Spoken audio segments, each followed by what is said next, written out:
ये कहने की बातें हैं। भाजपा में भी परिवारवाद बहुत अच्छी तरह से चलता है और चल भी रहा है। आप देखते हैं इनके कितने नेताओं के आगे परिवार के लोग भी राजनीति में और ओहदों पर और इलेक्टेड भी हो जाते हैं।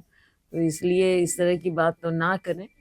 भाजपा इस बात पर ध्यान रखे कि अब तीसरी बार जब उनकी सरकार बनी है, जैसे भी बनी है, हरियाणा के विकास में जो ये डबल डबल इंजन की सरकार बोलते हैं, पिछले 10 साल में केंद्र से ये कुछ कर नहीं पाए, कुछ ला नहीं पाए, कुछ दिखाने को नहीं, कोई प्रोजेक्ट बता दें क्या किया।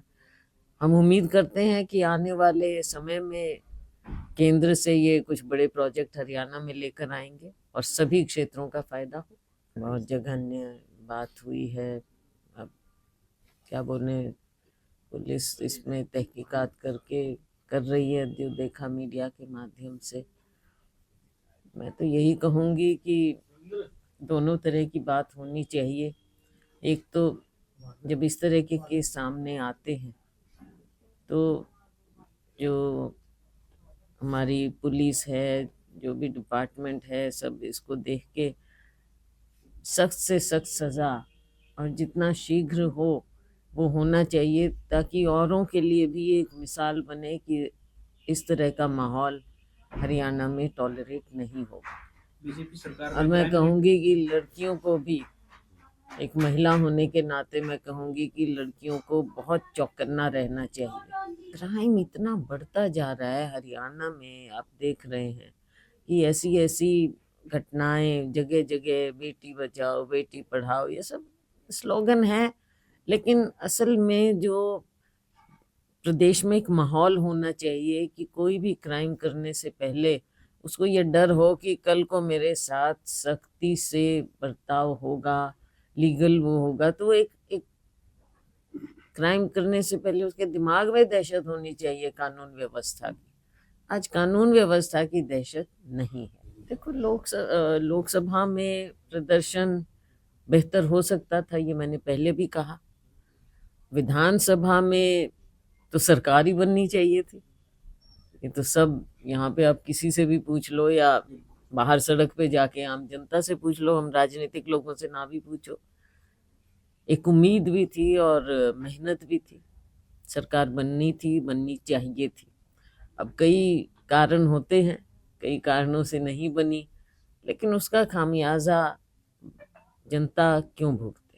जो भी खामियां रही, और खामियां तो रही हैं, तभी हम भाजपा का एक अपना रोल, हम नहीं कहते कि वो बैठे बैठाए जीत गए, उनका भी एक अलग रोल रहा, जातिवाद का और सब चीज़ों का। लेकिन हम अपने घर को भी हमें ठीक करना पड़ेगा। है, बिल्कुल है। ये तो एक बहुत बड़ी खामी है कि संगठन नहीं है हमारे पास, इतने सालों में नहीं है। आपने देखा है कि भाजपा सरकार 10 साल से 10 साल से ज़्यादा ही हो गए हैं, किसानों के प्रति, हमारे अन्नदाता के प्रति, हमारे मजदूर के प्रति उदासीन रही है। मुआवजे की बात करें, इस बार की यहाँ की दादरी की बात करें हम, तो पिछला भी मुआवजा अभी तक नहीं मिला। किसानों को कभी कहते हैं कि पोर्टल में जाओ, कभी कहते हैं कि हम खुद करेंगे। तो स्पेशल गिरदावरी होना चाहिए और समय पर किसानों को मुआवजा मिलना चाहिए। अवैध खनन का एक बहुत बड़ा इशू है।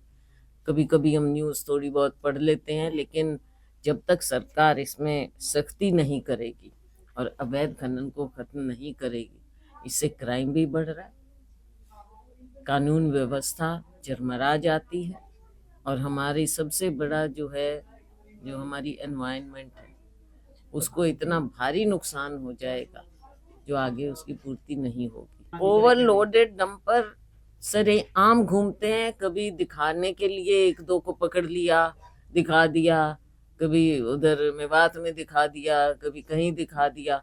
लेकिन जो इतना बड़ा ऑपरेशन होता है अवैध खनन का, आपको क्या लगता है, आप मीडिया में हैं, क्या मिली भगत के बिना हो सकता है?